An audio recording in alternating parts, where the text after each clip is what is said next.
सभी श्रोताओं का रामायण की कथा में हार्दिक स्वागत अभिनंदन। आज के वीडियो में पिनाक की कथा आप सभी लोगों के सामने प्रस्तुत होगी।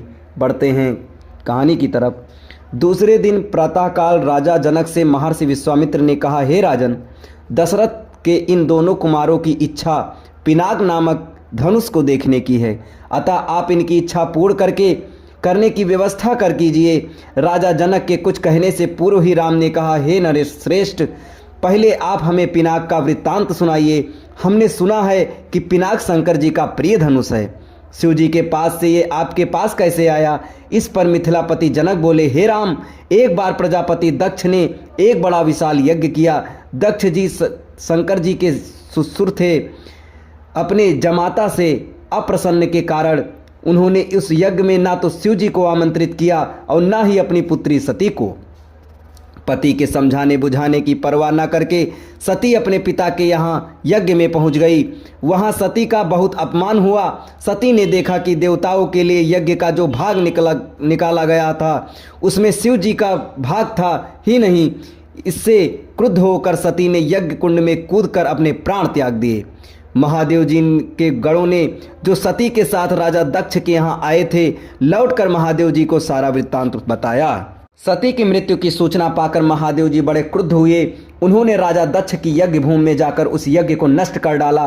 फिर वे अपना पिनाक नामक धनुष चढ़ाकर देवताओं को मारने के लिए अग्रसर हुए, क्योंकि देवताओं ने उस यज्ञ का भाग महादेव जी को कहीं नहीं होने दिया। महादेव जी का यह रौद्र रूप देखकर सारे देवता बहुत भयभीत हुए। देवताओं ने अनुनय विनय करके महादेव जी का क्रोध शांत कराया। क्रोध शांत होने पर महादेव जी ने पिनाक को देवताओं को दे दिया और कैलाश पर्वत पर लौट गए। देवताओं ने उस धनुष को हमारे पूर्व पुरुष देवराज को दे दिया। तभी से वह धनुष हमारे यहाँ रखा है। हमारे पूर्वजों का स्मृति चिन्ह होने के कारण हम इस धनुष की देखभाल सम्मान के साथ करते आ रहे हैं। इसी बीच एक बार हमारे राज्य में अनावृष्टि के कारण सूखा पड़ गया, जिससे प्रजाजनों को भयंकर कष्ट का सामना करना पड़ा। उस कष्ट में मुक्ति पाने के लिए मैंने एक बहुत बड़ा यज्ञ किया। पुरोहितों के आदेशानुसार मैंने अपने हाथों से खेतों में हल चलाया। हल से भूमि खोदते खोदते भगवान की इच्छा से मुझे एक परम रूपवती कन्या प्राप्त हुई। उसे मैं अपने राजमहल में ले आया और उसका नाम सीता रखकर अपनी पुत्री के समान उसका लालन पालन करने लगा।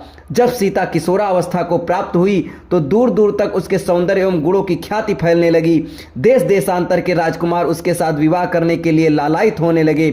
मैं अद्भुत पराक्रमी योद्धा के साथ ही सीता का विवाह करना चाहता था। अतः मैंने ये प्रतिज्ञा कर ली कि शिव जी के धनुष पिनाक पर प्रत्यंचा चढ़ा देने वाला वीर राजकुमार सीता ही का पति होगा। मेरी